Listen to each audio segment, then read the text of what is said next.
Paglabas ko nga ng boarding house ay nagulat ako sa nakita ko at ganito na palang sitwasyon sa labas.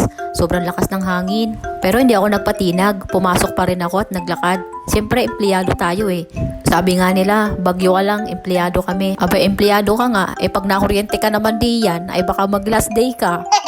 Abay, pero nandito ako, pumasok pa rin ako at sumugod ako sa baha. Dahil pag hindi naman ako pumasok, baka wala na akong sahurin. Kaya hindi ako papatinag sa bagyo na to. Kaya nga dito na ako dumaan sa maliit na island, sa tapat ng World Trade. Ito lang kasi yung bakante na walang baha, para makatawid ako dun sa kabilang kalsada. Ang dami na nga rin nalaglag ng mga sanga galing sa puno. At ayun na nga si kuya, sumugod sa baha kahit na may kalaliman, makatawid lang. Paglabas ko nga dito, nagulat ako. Akala ko siya Siargao na ako lumabas.